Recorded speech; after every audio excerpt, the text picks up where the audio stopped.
If you can let me know if we are on. I think we are. Let's see. Yes. Yes, we are. Good evening, everyone. Hello. Hello. Here we are for our second meeting, this time in English. I'm here with two of my colleagues and a special guest, Kenan. And I will let everyone introduce themselves. And today's topic, we're going to talk about relationship with self. So that being said, Christian, I'm in English. Oh, sorry. That's fine. Okay, if you could simply introduce yourself in few words, let us know something about yourself, and I'll be back at you. Right. Hi, everyone. I'm Chris. I'm a mindset and emotional coach, and I'm joining Sava's live today to talk about the relationship with oneself. I work with clients from Romania, UK, United States, in helping them reaching the goals, having a better relationship with oneself, because actually that's where everything starts with the process. I'll pass it over to Raluca. Hi everyone, I'm Raluca, mindset coach, nutrition and weight loss coach, and rally co-driver. And working with clients, I help them, first of all, better their relationship with self and their relationship with their body and with food. Passing the mic to Kenan. Hi, my name is Kenan Hudaverdi. I don't think I'm nearly good as these three guys here, but my background is research and a lot of studying. So for the past 34 years, I suppose, into philosophy, psychology, self-improvement, nutrition, you name it. Anything that fills my mind, I've been doing that. I run theatre groups, acting for stage and film. I've written a few books. These things are not really that important. I think the main thing that's important for me is a project called Saving Lives, and that's closer to my heart because it helps to change a lot of things in the world. But yeah, I'm here to see if we can help anybody or if we can be of any assistance to some people. But also, I want to thank everybody here who's participating for having me here. Thank you. Thank you for having us, Kenan. Kenan is a friend, I would say now, which we've met not very long ago throughout a fishing trip of mine, and we've started chatting then, and we found that we have some common interest, and we've been in touch ever since. And I thought it would be a nice opportunity to have him and his experience tonight, so he can share some of his insights and some of his part of his project, which is called, correct me if I'm wrong, what is it called, Kenan, again? Saving Lives. Saving Lives. Okay. So hopefully we all gonna have some insights tonight. I'll pass the mic now to Sava to explain us what is the relationship with oneself. Okay, so of course, like every human, we are biased and we try to sell whatever we think is best. So when it comes to the relationship with self, I will define it as a relationship with my best friend, and that best friend being me. So someone that's there, that's collaborating, a mutual support, a mind and body connection. We have a hardware and a software. What's going on inside our mind, our patterns, beliefs, conditioning, you name it. In my opinion, we need to look after them both. We cannot develop one without the other. Otherwise, discrepancy will occur. When it comes to what I consider a healthy relationship, it has to do with actualization. Just like our phones on our phone, on our apps on our phone, and our operating system that we have in our phones requires an update, we also humans require an update. We're changing places, we're growing, we're increasing our awareness. We then discover that the things that we liked and we loved years ago, we don't anymore. We're discovering new tastes and so on. When it comes to how I improved the relationship with myself, first thing first, it was about enough suffering. I was not pleased with the fact that I did not have the tools, the understanding, the how, on why the things will happen. So I went and seek them. I sought them and I got them. So that is the main thing that I'm actually doing with other people now, because I gone through that. Now I have the understanding and the know-how in order to serve others, in order to be there, support them, guide them, push them sometimes in order to better themselves, better the relationship between the mind and the body.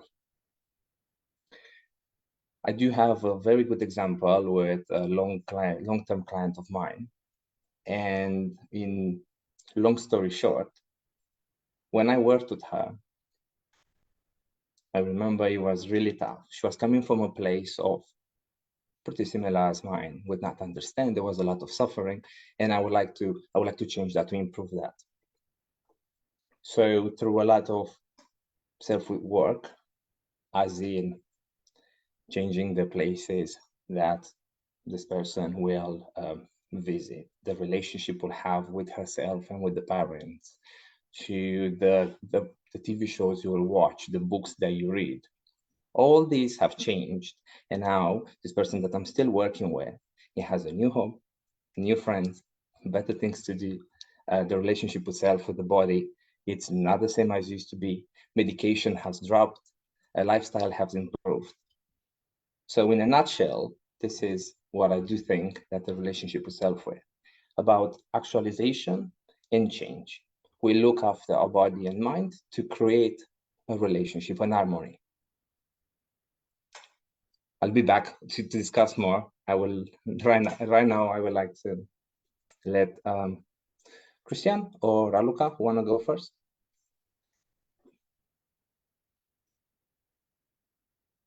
Okay, I'll name you. You go, Christian. You are at the top of the screen, so there you go. Okay.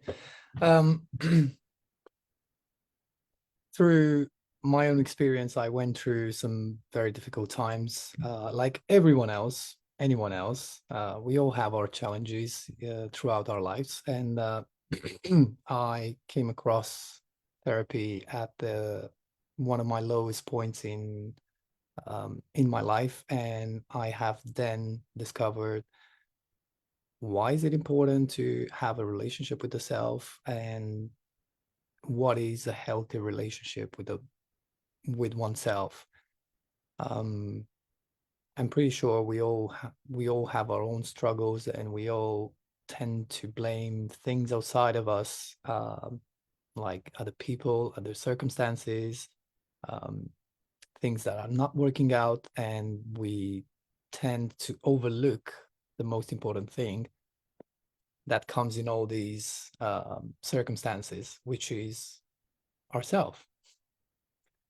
So I heard repeatedly among friends, family, clients, that the fact that loving the oneself is selfish, is not really a possible task to do. It's actually much easier for one to blame and judge and criticize himself rather than showing love and compassion towards himself. It's pretty obvious that most of us have been or still are in those kind of places where we criticize ourselves, we blame ourselves, we beat up ourselves, and then we're not trying to pay attention to what kind of, expectations, unmet expectations actually triggered those reactions, those emotions, where we're not overlooking when we're not overlooking those symptoms, where we can then approach, the true self in a more compassionate way, I would say. So instead of blaming, feel guilty, criticizing, and beating ourselves up for things that we haven't done, I think it's very, very important or useful to look at what was the part inside of me that needed to do or not do the actions that I'm blaming myself for doing or not doing, rather than carrying on and repeat the same circle over and over again. As I was progressing my work, my therapy work, I've been able to improve my relationship with myself. In the same time, I've been, accused from various people that I either became selfish, or, I forgot about them, or I'm now too focused on myself, or I'm too egocentric, and all the things, which is perfectly fine. Because in order for us to change, to grow, to transform, right, we need to move on from things, people, circumstances, habits that we prior had and were useful at the time, but now they're not useful anymore. So I can't stress the importance of having an external help, which is commonly criticized, right? There is a stigma that comes around therapy or mental health. People tend to make fun or laugh at one who goes and, searches or looks for help somewhere other than himself. Especially within my male clients, I've seen that stigma coming from women in their own lives who are seeing them less as men based on the social perception that, like, a man doesn't cry, be a man, man up, and stuff like that, right? It's very, very easy for people to say, oh, man up, shake it off, you're gonna go through this, right? You got this. When in fact, even as a man, you don't necessarily have it, and you don't have to have it. You can't just be expecting yourself to know it all, to know how to do everything, or to be able to look after yourself. And it's okay to look outside of you, right, for professional help. So if I were to emphasize something in the relationship with self, that would be please have the courage to look for help when you need help. That is the best proof you can give to one that you have a relationship with yourself. You now care more about yourself than you care your external world. Because the most constant thing in any circumstances that affected you so far is you. So with that, I'm gonna pass the mic on to Kenan.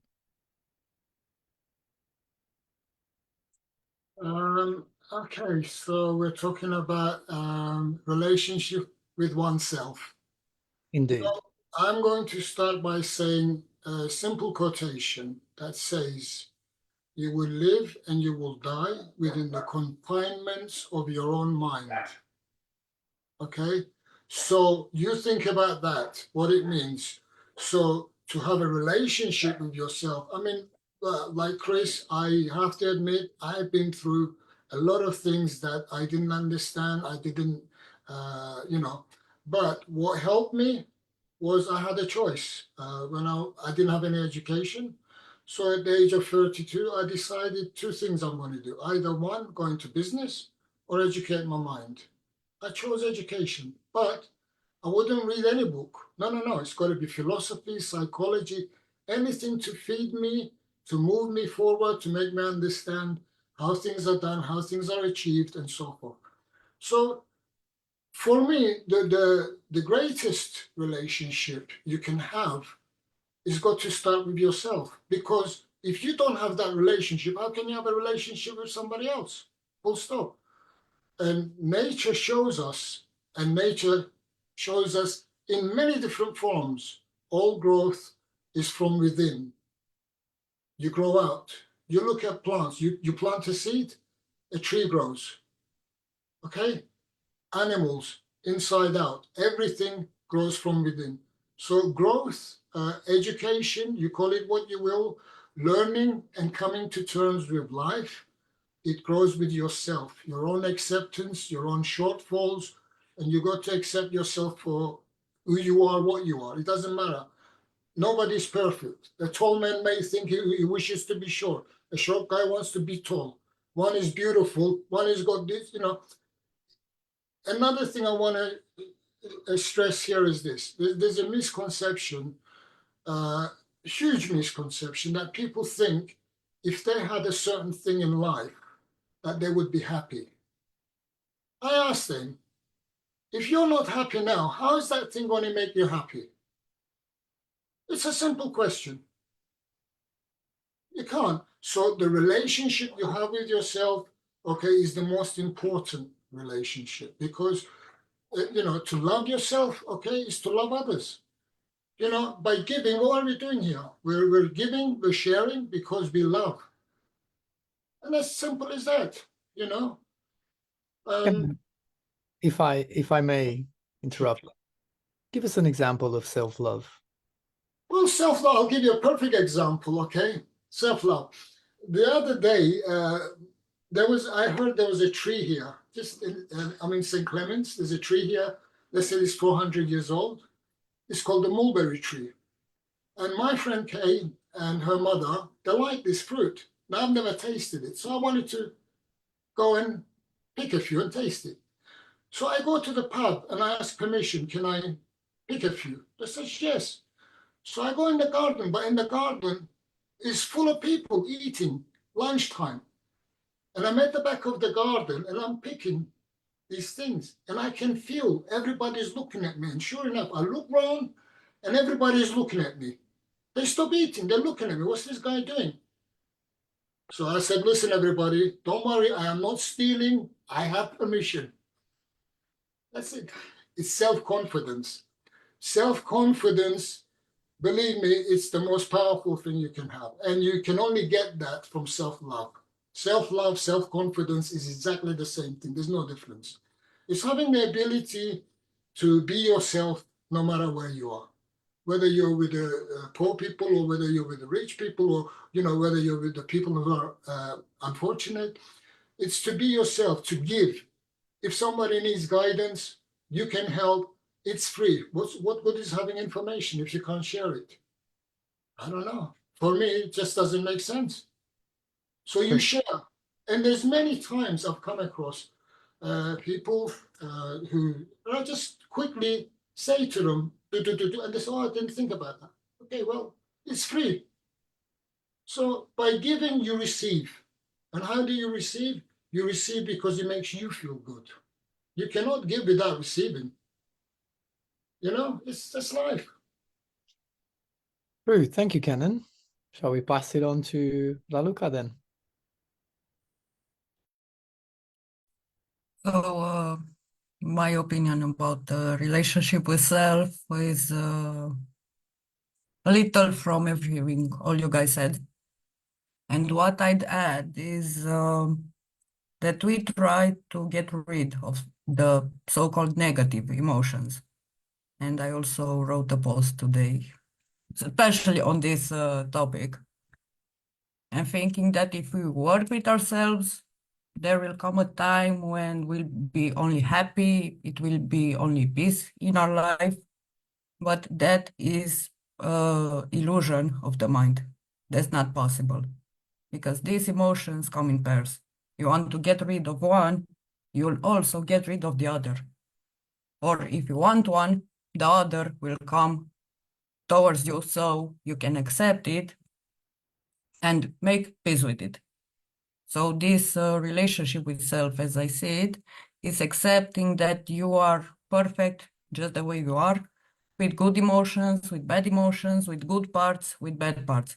And there's nothing wrong about you. So Can I just quickly say something? Go for it. I mean, I agree with the young lady, and I wanted to say that an average person doesn't know how many thoughts they have. But in the Saving Lives project, when I was doing research, psychologists discovered that you have between 30 and 50,000 thoughts a day. That's a day. Sorry, it's up to 65 to 70K now. Was In it the- going up? We got busier. Oh, well, I done the research 15 years ago, so it must have gone up. But you can see it in the Saving Lives project. It was when I done the research, it was between 30 and 50,000. So I wouldn't be surprised if it's gone up. So the point I'm trying to make is we will have in those thoughts, because it's like a river, we will have recalls that we will remember something that we are disappointed in or sad, or we will remember something that we're happy with. The main thing is to try and filter that your focus is to be positive. And if you can be positive 75% of the time, you're doing good. Because nobody's going to, you're not going to be the same positive energy 100% of the time. That's impossible. But if you can operate on 75 or 80, just being yourself, then you're doing really great. How can one change their mind? How can one change their thought then? If they, for instance, acknowledge that their daily routine thinking, right? Those thoughts that you said, they're anywhere between 65 to 75,000 thoughts a day, right? Which most of them are proven to be negative or self, Yep. criticism thoughts. How can one change their mindset, be more aware of the thoughts that they have on a daily basis? Okay. It's a very, very good question, actually. And to do that, you're going to need to do two things. Number one, okay, you're going to say to yourself, listen, I need to learn what this stuff is. Why? Number two is you need to either start reading or join a group where they just talk about positive thinking so you can start growing. You can start slowly understanding what it means. When I started off my education, I never been to school. I don't have an exam paper to my name, right? So at 32, I started. People was talking to me about Michelangelo, Leonardo da Vinci. I didn't understand what they was talking about. Let me stop you there for a second, because I think it's an important thing, if I may. So you're saying you have no degree, you haven't followed any schools or any universities, and yet again, here you are being an author, right? An actor, an international actor trainer, right? A coach, a therapist, a psychologist, right? Without any early education or formal early education, which is amazing. I mean, to me is this is something that I would like to underline for people watching, right? That things are possible if you make them possible. Regardless of the current circumstances, you can always grow from where you are. I agree. Can I interject? just for a second. You've been very kind, but I thank you. I don't dwell on the things we spoke personally, Chris, and you know me. I don't dwell on past achievements or labels. It doesn't mean anything to me. What I focus on is doing good. If I can do good, I try and live my life. I live a simple life. It's not complicated. I don't do complications. But in order to get to that place, I had to start in a place where these people, they don't know if they're going or coming. They're worried about this. They're worried about that. There was, it seems like problems seems to be overwhelming them. I've been there.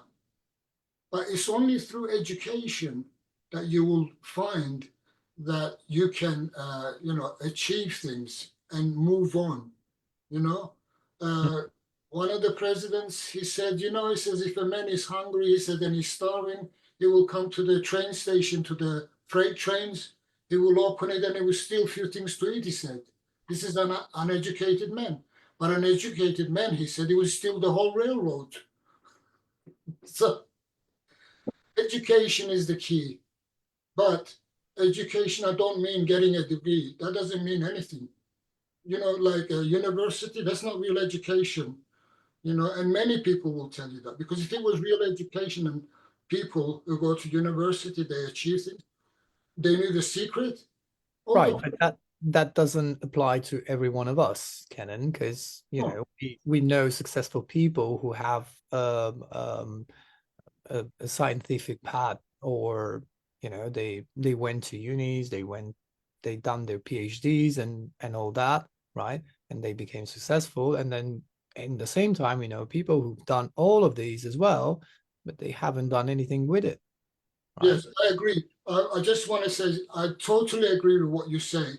My point on that is that the real education that you get from university, it sets you onto a road, okay, to becoming something, to serve the country, your community, whether you're going to be an accountant, lawyer, whatever you're going to be. Of course. But it doesn't teach you anything about, I had a student 20 years ago. The guy was a teacher. He was a teacher. And I was teaching them acting for stage and film. Yep. And he said to me, Kenan, he said, I finished university, he said. They never taught us any of this. I said, it's complicated. That's why, to me, any formal education that one takes, right, it's for their own chosen path. But if they want to go in depth of whatever path they've chosen, there are always other ways for people to follow in order for them to grow. So back to the relationship with self, Sava. Yes. There is one thing I want to add on what Kenan said, which is really, really good.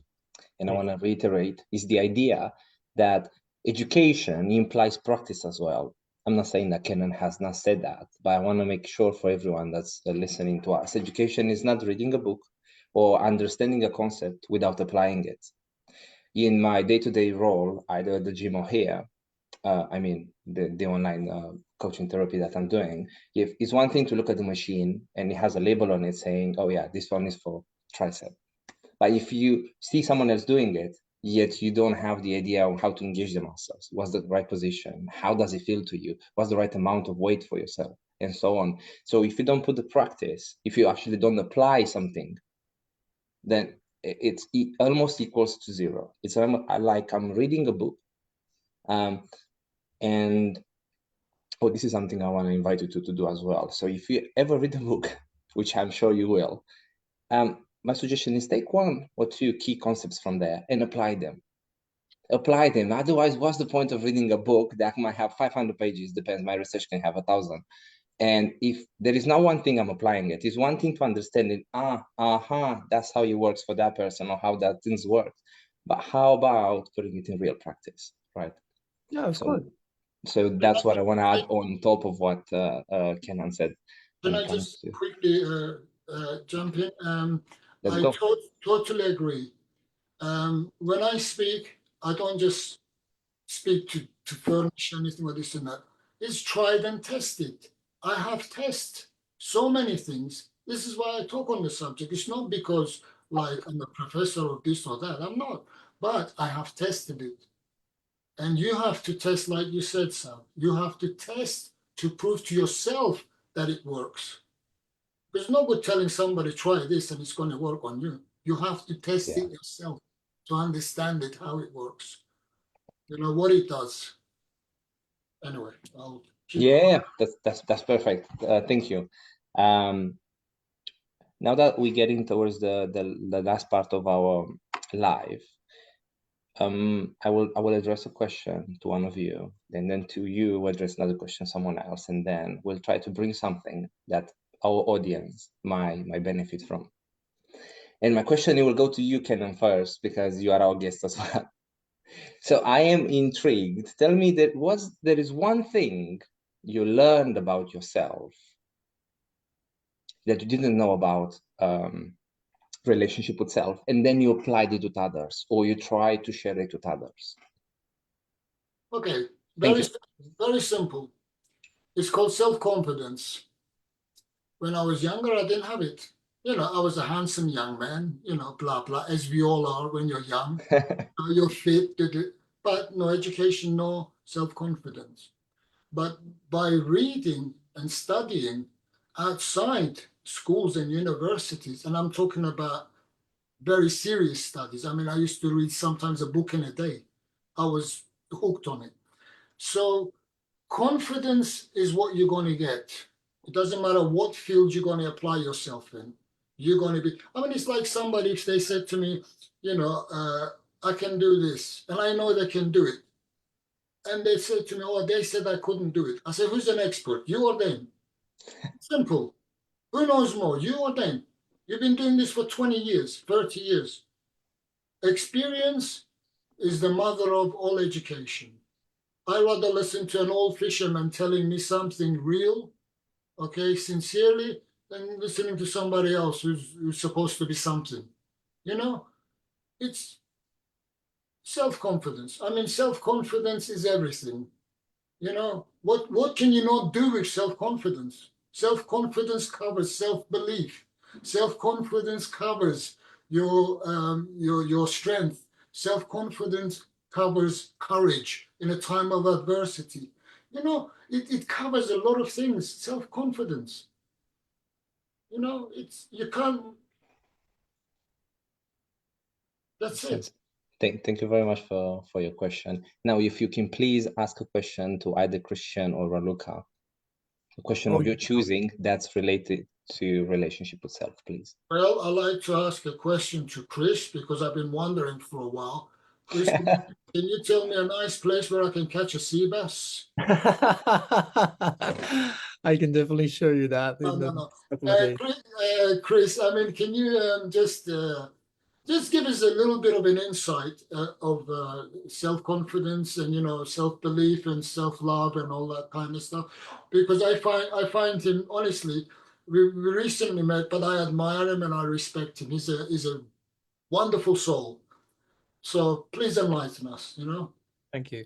Well, I would start relating to whatever you said on self-confidence. I would say that before self-confidence, you know, you would need to have self-compassion. I believe without it, there's no way for us to grow. Without being compassionate about ourselves, understanding our emotions, why, what triggers them, what is our nervous system, how does it work, when does it activate, how can it be overloaded, and all the intricacies of the biological body that we have, right? The way that our body functions in order for us to actually be able to move around, to speak, to see, to hear, how, you know, the hormones are actually triggered in our body, the biochemistry of a human being.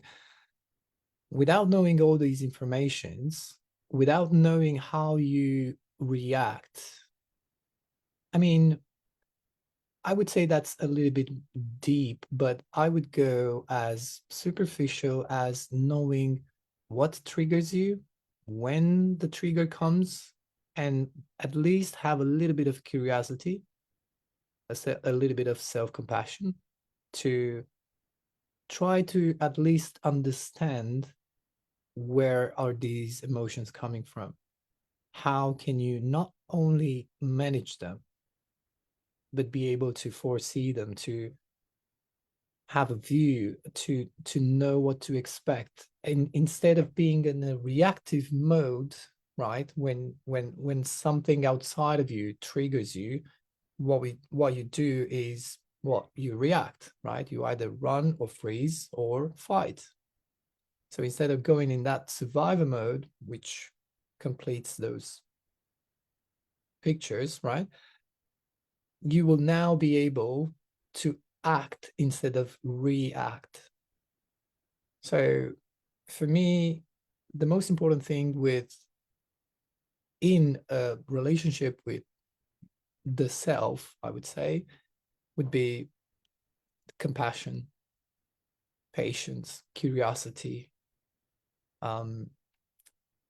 seeking information, seeking help when actually needed, rather than do what most of the people are used to do, putting things on the side, suppressing emotions, not talking about, not having uncomfortable conversations, right?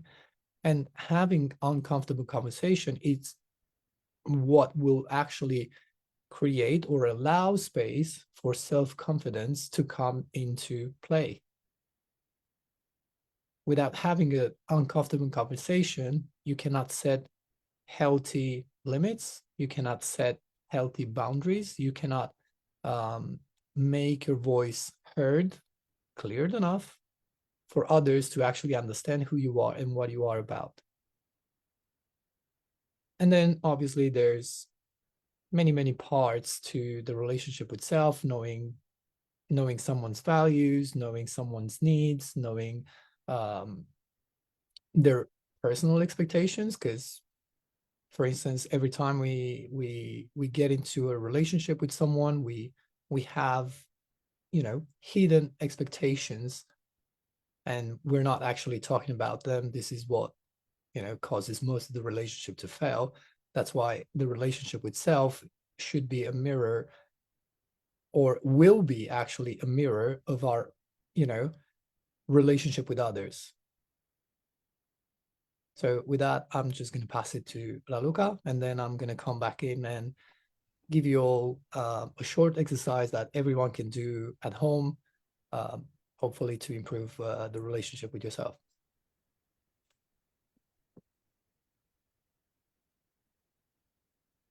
So about self-confidence, there's something I heard at a radio show a little while back, and it hit me hard. And it said something like you have self-confidence when you acknowledge that there are people near you in your exterior, and you can count on them. You let yourself count on other people. That's when you truly trust yourself. Instead of what I see frequently, and people say, okay, I trust myself, I have self-confidence because I can do this or that alone. And I rely only on myself. And the true self-confidence is when you allow yourself to rely on others as well. So back to you, Chris, for the exercise. So you're saying being vulnerable is actually part of the self-confidence? Yes. True, because whenever we think we can do things on our own, right, there's proof in nature that nothing survives on its own, and we are human beings. We need connection, and we are born in connection, and we're gonna die in connection. So, Sava, you had something to add? Yeah, and nothing to add to what you just said. It's great. I was just writing down a question I catch from our live, and I would like to answer to that before you go with your exercise. Right. Also, I would like to thank Mihai, writing here on the chat, giving us suggestions for some really, really great books. Thank you, Mihai. I'm pretty sure people can take a lot of value reading at least a book, which is great idea. So thank you, appreciate that. Cool. And what was the question? Sorry.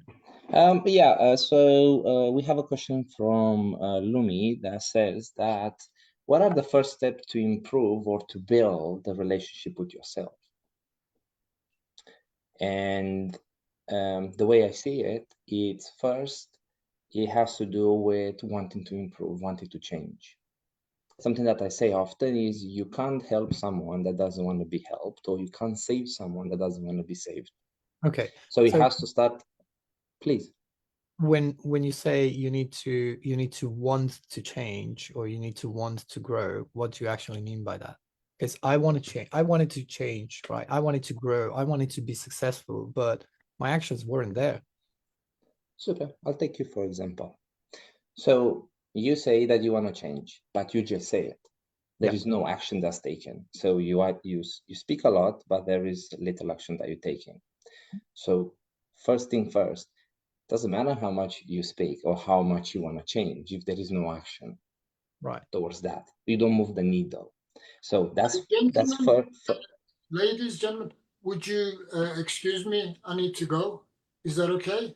Thank you very much, Kenan, for your presence. Thank you very much. Have a nice evening. For your time. Thank you. I'm sorry I have to cut it short. I really enjoyed this. I really appreciate it, and I think you're all wonderful. Thank you very much. Thank you for being here with us. Thank you very much. It was a privilege. Thank you. You're welcome. Bye. Bye.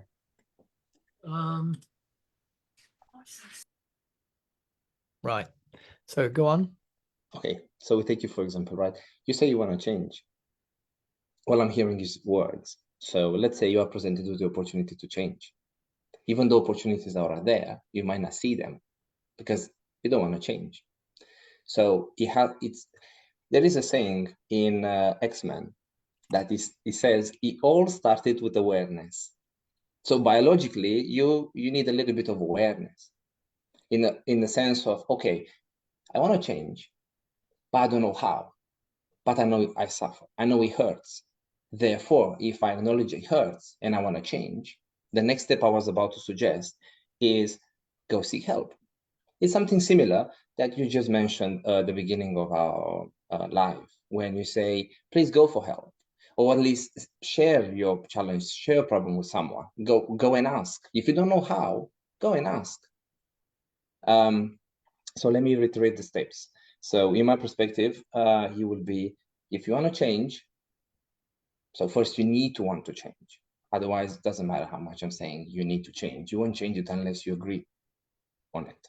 Then second, I wanted to suggest that once you want to change, right, you need to find out what is preventing you from not changing, right? Even though you say you want to change and you have someone that you want to work with, we need to work on that conditioning that's keeping you bound, that you find it that you don't want to change.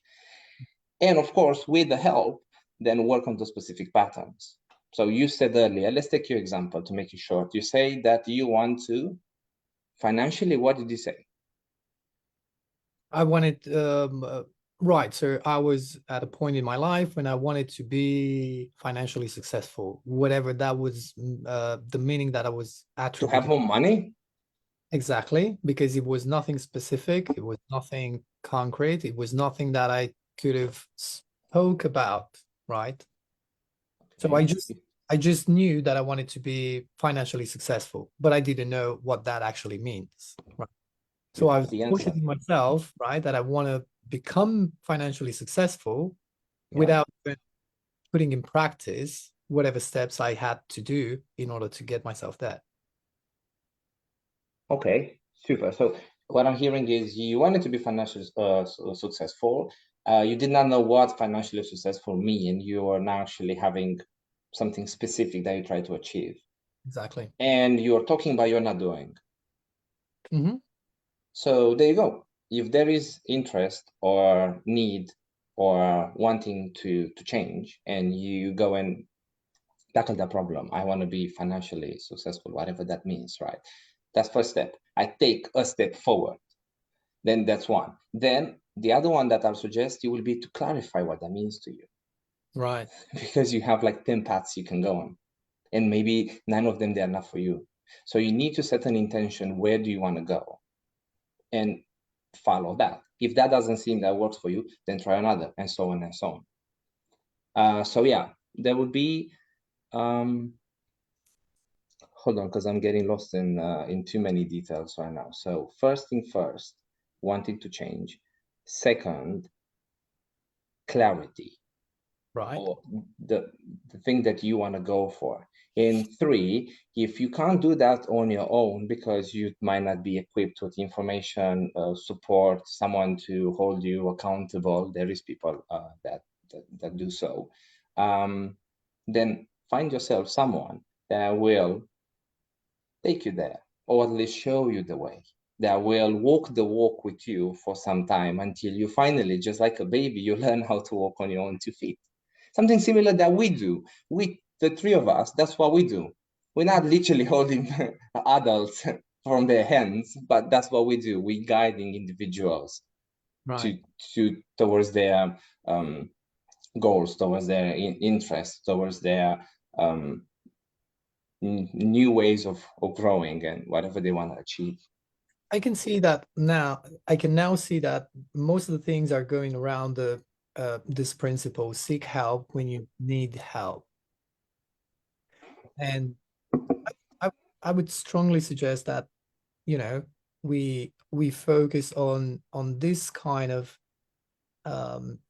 area of the self-love, self-appreciation, the relationship with self. So I believe the key to get there is to be able, as Raluca said earlier, to be vulnerable enough, to be willing enough to allow yourself to go out and seek help whenever you feel you need help, rather than count on, I don't know, unexperienced friends or some people's labels that they've created on, you know, therapists, coach, based on their own experiences. Go out and seek help and try for yourself, rather than base your expectation onto some other people's experiences. Once you've done that step, I truly believe, right, you will find the exact help that you actually need. And from there on, whoever the therapist or the coach or whatever, you know, kind of circle you go into, right, you'll be able to grow from there. But I would say first things first is go look for someone that can truly help with whatever the pain you have, whatever the I don't know, let's use another label, a toxic relationship you have with yourself or others, in order for them to be able to guide you towards something. If, for instance, you can't allow to do that, at least as one of our friends here suggested earlier, at least start with a book. Try to look up for a book that will, you know, be on the niche that you are looking to improve in your life. Buying a book is part of the relationship with oneself, showing compassion, showing patience, to read that book, to allow and create yourself that space to read at least a book. That is the proof of improving a relationship with yourself. I know it's tiny, but it's better than nothing. It's a beginning, it's a start. And also, if you read that book, don't stick only that you got some information. Put it into practice. If you don't do anything with that information, it's nothing. Nothing will change. before you go out and seek for appropriate help in any area of your life that you decide you need help with, I would like to leave you all with an exercise that you can very easily practice it at home whenever you have 5, 10, 20 minutes, half an hour to allocate to a reflection, I would say. We have this exercise which is part of law of reflection and transparency, which is a great instrument called mirroring, and it calls for just few basic things that you can start seeing truly yourself for who you are.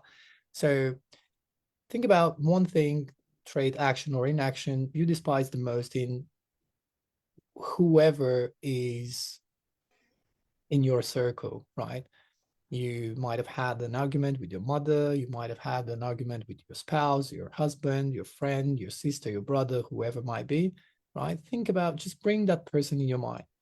Think about whatever it is that you reject in them, right? Whatever you despise, whatever traits, behavior, action, thoughts, words, whatever it is that you despise in them, right? Now, write it down, but be very specific about it. What is it that I don't like in that person? Right? If it helps, go and review the moment when that event happened that made you despise the person. Once you got that trait, right, that you dislike or despise or reject the most, right, whatever is the most, not I don't like that about him, I don't like that about him. Okay, try to see which one is, most hurting yourself or makes you upset or makes you reject it or not liking it, right? Once you got that, sorry, ask yourself, when and where have you been perceived by someone else doing, saying the same thing that they were doing to you? Now, I know it's quite hard. It's quite a hard exercise to admitting the fact that you have done whatever other people have done to you. But if you allow yourself to be truthful with yourself, right, you will find that you have done the same things that those people have done to you as well. The moment you can recall, let's say 5 to 10 moments that you have done the same thing that you accuse someone else of doing to you, right?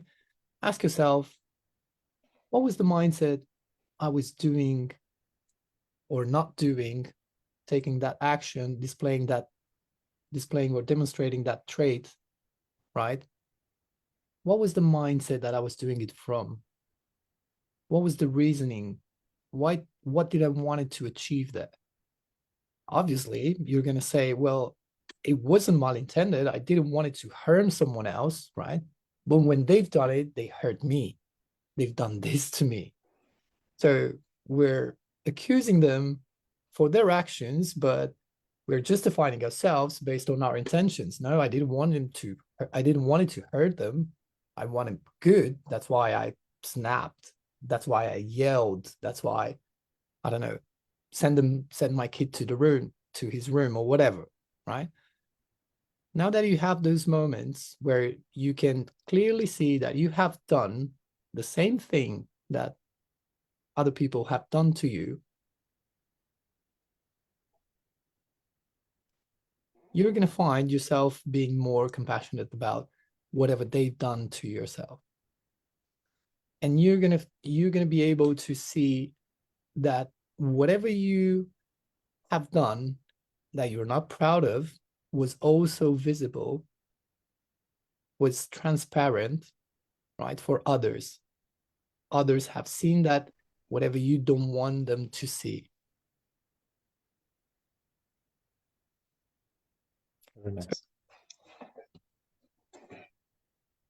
This is just a short, small, very easy exercise for, you to do and to do at home and confirm the law of reflection and transparency, and for many more exercises that will improve the relationship with yourself, because ultimately, regardless of the countless hours you are doing in therapy, in coaching, whatever other tools you can use there for self-improvement, you can never change others, but you can always change yourself.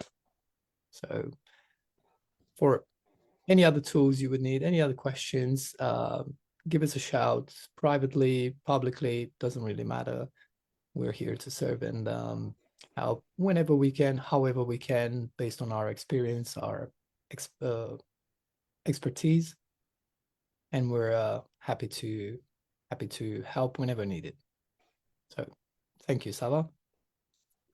And I thank you for having accepting my invitation and collaborating with me on this. Saying thank you, Raluca. Do you have anything else to say in the closing, Raluca? No, just that work on yourselves. That's it. I would say instead of see this frame, I would change this frame, work on yourself, with love on yourself, because it's very easy to say to your partner, to your spouse, to your mother, to your kid, to whoever is dear next to your heart, I love you. But if you do a mirror exercise where you're gonna be standing in front of the mirror saying I love you, looking yourself into the eye, you're gonna be like, what the heck am I doing here, right?